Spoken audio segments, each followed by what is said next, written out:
So I was recently talking to a friend who was like, "Yo, Bert, I just got a job, man, and I know you always talk about like financial literacy and investments and shares. So I want to like get your opinion on like his finances, basically, you know." So this is him.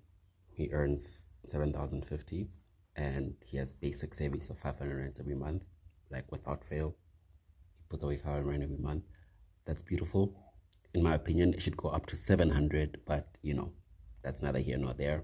His rent is 2.5, his transport is 2.1, his grocery is about 1,500, and he's left with roughly 1,000 or 900 basically to live his life, Um, even he also told me about like his Wi-Fi expenses, about 300, so I guess he's left with about 600 rands every month just to like live his life, have a girlfriend and stuff. And I don't have a lot to say. I think he's relatively healthy in how he spends his money. I would say he must reduce how much he spends on transport, if he can. This is too much. This is way, way, way, way too much. He's spending way too much here. He needs to reduce this. And possibly this too, if he can live with friends and family, or find a place closer to work. For example, this is about for 600, right?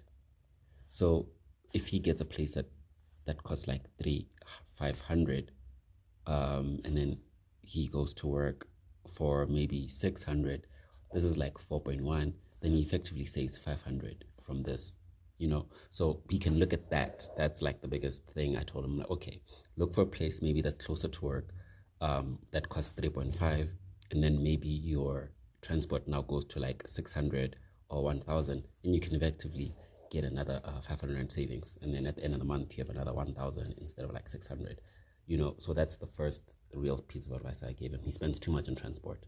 There's no way that like 25% of your income is transport. That's too much. But he can do something about his rent and his transport.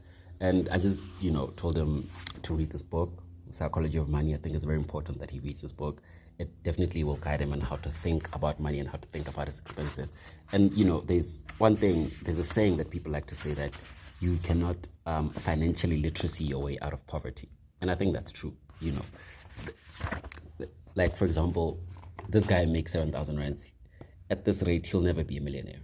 Like, it's impossible for him because he has to save 1,000, right, for 1,000 months to become a millionaire. That's impossible. The only thing that he can do is increase his income. Like, that's the only thing that he can do, is increase his income to therefore increase his savings. But I think it's very important that people read because, for example, it says here, some people are born into families that encourage education, others are against it.